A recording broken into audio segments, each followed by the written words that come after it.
Are you tired of sitting in traffic while trying to get around the inland region, or heaven forbid, travel to a destination outside of the region? Of course you are. We're all tired of the seas of brake lights and gridlock which all paralyze our attempts to get anywhere. Welcome to Inland Urbanists. Today we're going to take a look at how the inland region can unlock a real and lasting mobility freedom for residents and visitors. For decades, our local leaders have prioritized expanding freeways and arterial network as quote-unquote congestion relief, with both Riverside County and San Bernardino County having a voter-approved half-cent sales tax measure dedicated solely to transportation. In Riverside County, that's called Measure A, and here in San Bernardino County, it's called Measure I. Although both Measure A and Measure I are nominally for transportation overall, the way they are structured puts the overwhelming majority of the money they raise into road projects. Thus, despite several decades of this expenditure, congestion in the region has actually gotten worse in the same time period, outpacing both the growth in population and growth in highway lane miles. Despite building roads faster than the population was growing in the time period from 1993 to 2017, the expenditures in San Bernardino and Riverside County only serve to provide a textbook example of induced demand, as congestion in the region still exploded over 200%. Clearly, and unsurprisingly, the current approach is not working. Instead, we must have real relief that can only be found in true alternatives to driving. With that in mind, let's talk about what the region needs to get people moving. Of course, it is not fair to say that there are no driving alternatives whatsoever. Travelers in the inland region do have some options for bus services from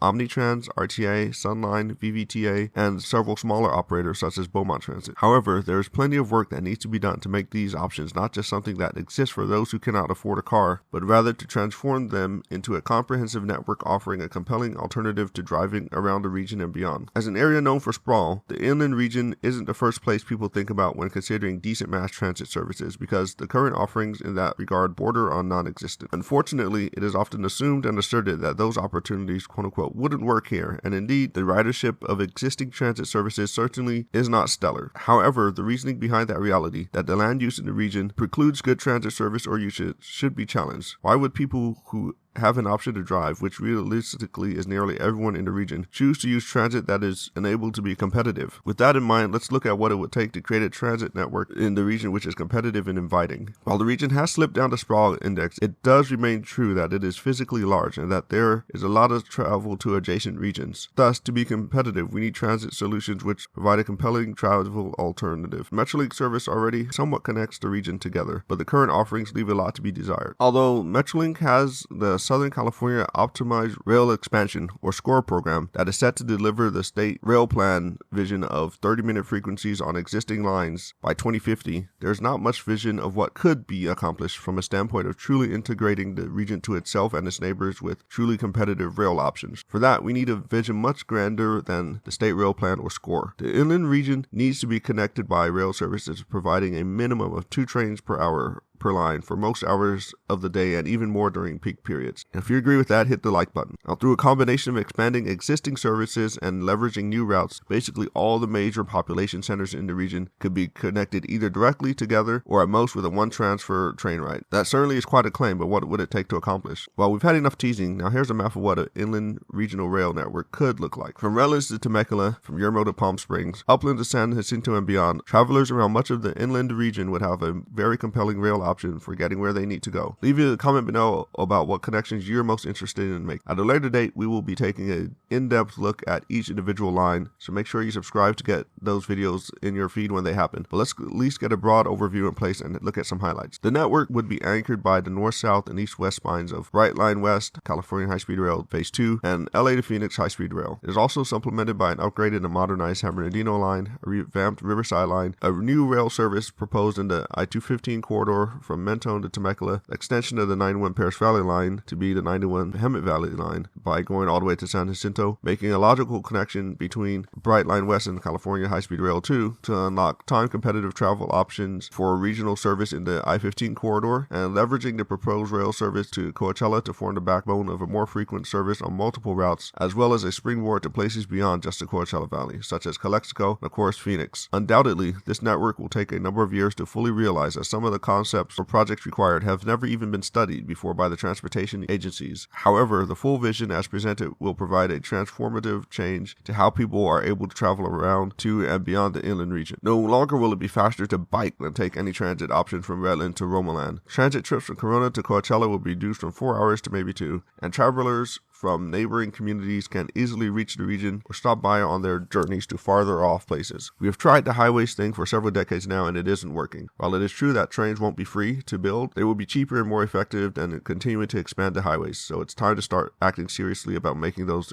investments because they won't get any cheaper by waiting. Anyway, that's it for today. Make sure you're subscribed and hit the notification bell so you can get to see the next video as soon as it arrives. Until next time, salutations.